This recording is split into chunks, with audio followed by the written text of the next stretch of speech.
Jisr al-Zarqa, un petit port de pêche idyllique au nord d'Israël. Mais aujourd'hui, le bord de mer est désert. Tous les villageois sont rassemblés devant la maison d'un jeune qui vient d'être assassiné à coups de couteau. Un règlement de compte familial, un de plus.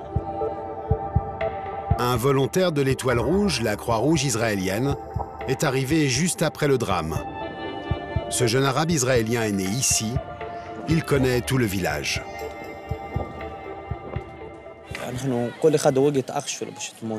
Ici, on se tue entre frères, entre cousins, pour des raisons futiles.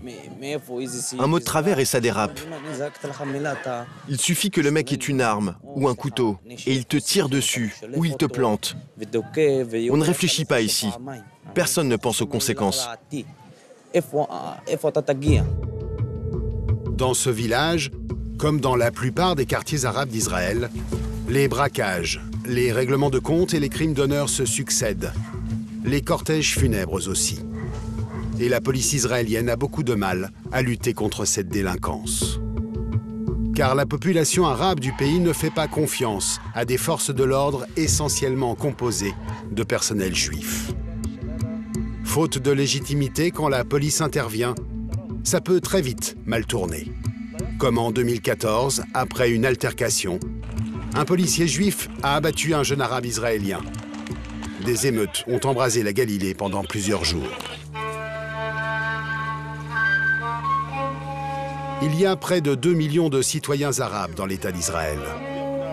C'est 20% de la population et un casse-tête pour la police qui n'est pas la bienvenue dans cette communauté. Alors, pour reprendre pied dans les villages et les quartiers arabes israéliens, les autorités ont enfin eu une bonne idée. Embaucher des Arabes. J'invite tous les jeunes Arabes à me rejoindre dans la police. Nous sommes dans un centre de sélection près de Haïfa. Tous ces candidats sont des Arabes d'Israël.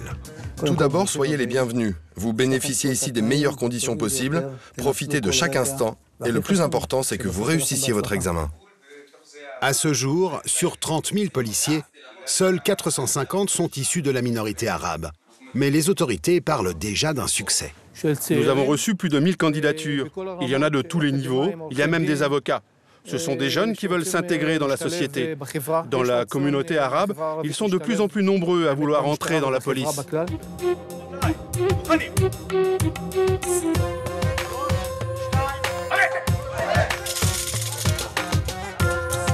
Tous les agents présents à cet entraînement de tir sont juifs.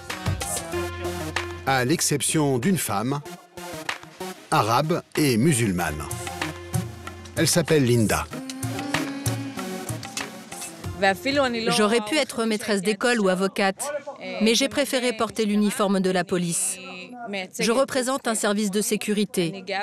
Je suis fière de ce que je fais et mon entourage est fier de moi.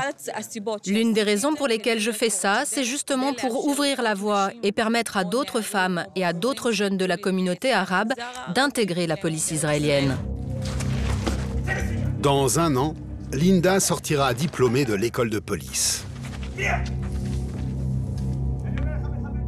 Pour ces deux jeunes recrues, les nouveaux agents permettront de combler le fossé culturel qui ne cesse de se creuser entre juifs et arabes israéliens. Dans la communauté arabe, la mentalité est complètement différente. Vous ne pouvez pas vous conduire de la même manière dans la maison d'un juif que dans celle d'un arabe. Par exemple, vous ne pouvez pas entrer dans une maison arabe et croiser une femme voilée, habillée de façon traditionnelle. Ça ne se fait pas. Un étranger, un homme, ne peut pas se retrouver face à une femme qu'il ne connaît pas.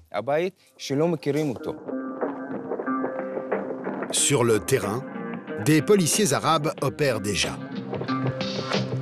Direction Saint-Jean-d'Acre, dans le nord du pays. Dans ce petit port de pêche touristique, 90% de la population est musulmane. Abdallah vient d'être affecté au commissariat local. Nous le suivons lors d'une patrouille dans la vieille ville. Ici, tu as un druze, un chrétien. Moi, je suis musulman et les deux filles-là, elles sont juives. On travaille ensemble sans s'occuper de l'origine de chacun. On est tous au service de la population. La police est là pour tous les citoyens, sans distinction de religion, d'ethnie ou de couleur de peau. Entre eux, les policiers passent indistinctement de l'hébreu à l'arabe. Le grand fléau de Saint-Jean d'Acre, c'est la drogue. Des dizaines de toxicos errent dans les ruelles de la vieille ville, comme cette jeune femme. Comment ça va? Et ta convocation au tribunal, elle en est où? Ça va, je suis rentrée chez moi. Tu as ta convocation? Tu sais que tu dois l'avoir sur toi. Si un policier te contrôle en ce moment, il peut t'arrêter immédiatement. Mais pourquoi est-ce qu'il m'arrêterait? J'en sais rien, mais tu dois te rendre au tribunal, tu n'es pas en règle. La patrouille veut mettre la main sur un dealer qui opère dans le quartier. Leurs caméras nous filment. Ils nous ont vus arriver depuis longtemps. Ici, il y a un guetteur qui observe tout ce qu'on fait et qui les prévient quand on arrive.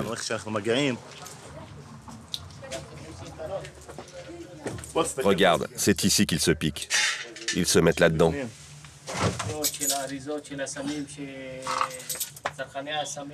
Ça, c'est pour emballer la drogue. Il y avait de l'héroïne là-dedans. Police, ouvre la porte s'il te plaît. Ouvre, Walid, ouvre. Les policiers entrent dans un squat bien connu des toxicomanes.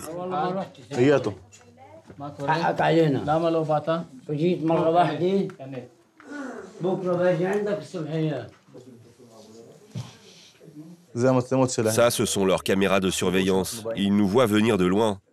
Dès qu'on s'approche, ils cachent la drogue et le reste.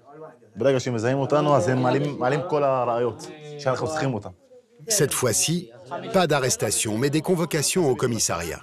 En Israël, le trafic de drogue est la principale cause de violence entre Arabes. Mais Abdallah arrête aussi régulièrement des délinquants juifs. La drogue, ça n'a rien à voir avec la religion. Tout le monde se drogue. Tu as vu à l'intérieur, il y avait des musulmans, des druzes, des chrétiens, des juifs. Tous les groupes. Tu étais avec moi, hein? Ça parle arabe aussi bien qu'hébreu. Et parfois, on trouve même des touristes venus se shooter. En recrutant des agents arabes, la police israélienne veut jouer l'apaisement avec la population musulmane. Un peu plus loin, la patrouille croise un toxicomane arabe, un peu nerveux. En quelques minutes, Abdallah réussit à le calmer. Il maîtrise la langue et les codes culturels des citoyens musulmans. Si tu lui parles avec respect et que tu lui expliques ce que tu fais, il te répondra avec respect. Regarde, il était énervé et maintenant il rigole, tout va bien. Il y a des flics, ils sont là. Toi, viens ici. Ça veut dire quoi, ça? Je suis un chien? Donne tes papiers, s'il te plaît. C'est comme ça qu'on demande. Pas viens ici. Mais cette police mixte ne fait pas l'unanimité. Dans la communauté arabe, beaucoup considèrent ces agents comme des collabos. Qu'est-ce qu'on dit des gens qui s'engagent dans la police? Ce sont des malades. Voilà ce qu'on dit. Des fous. Ce sont des traîtres? Oui, des traîtres. Nous, on ne veut pas de conflit. Si tu commences à travailler dans la police, on va dire du mal de toi. Et on va finir par te tuer. Ce sont des traîtres. Et ici, tout le monde pense comme moi. Cette défiance, les policiers arabes en souffrent au quotidien, jusque dans leur village, avec leurs proches. Au début, chez moi, ils étaient contre. Ils disaient que ce n'était pas bien pour un arabe d'entrer dans la police. Mais avec le temps, tu leur expliques ce que tu fais, ton travail, et ils commencent à comprendre. Oui, je suis arabe, mais je suis né où? En Israël, n'est-ce pas? On vit ici. C'est notre pays à tous. Alors je dois le servir. Quelques jours plus tard, à une trentaine de kilomètres de la côte, la ville arabe de Kafr-Kana est en deuil. Une nouvelle querelle entre cousins a fini dans le sang. Ironie du sort, l'oncle de la victime est le plus haut gradé arabe de la police israélienne. Et il ne cache pas son impuissance. C'est une catastrophe de plus. Et je ne dis pas cela parce que cette fois, ça touche ma famille proche. Mais j'espère bien que c'est le dernier mort. Il y aura toujours des différends entre nous, mais laissons la vie humaine en dehors de tout ça. L'homme qui a perdu la vie avait 44 ans. Voilà, c'est Djemal, entouré de ses parents et de ses enfants. Ici, on en est convaincu. Tous ces morts sont liés à un fléau, les armes à feu. Tout le monde sait que les familles se déchirent dans notre communauté. C'est un vrai problème, c'est sûr. Mais cela n'explique pas le fait que tout le monde soit armé. La police sait très bien qu'il y a des armes partout. Depuis la naissance de l'État d'Israël, il y a près de 70 ans, la guerre fait partie du paysage. Et la culture des armes s'est enracinée dans les mentalités. Ramzi, un ancien délinquant célèbre dans le quartier, en garde les traces sur la peau. Regarde, moi j'ai pris une balle ici. Et là, sur le bras. Les jeunes cachent leur arme et racontent à leurs copains qu'ils ont un flingue. Et après, ils se prennent pour des héros. « Ouah, j'ai une arme !» C'est très facile d'acquérir une arme. Je peux t'en trouver une en 2 minutes. Un coup de fil et t'as une arme. Nous avons demandé à Ramzi d'où provenaient ces armes. Pour lui, il n'y a aucun doute. D'où elles viennent, ces armes automatiques? D'où elles viennent?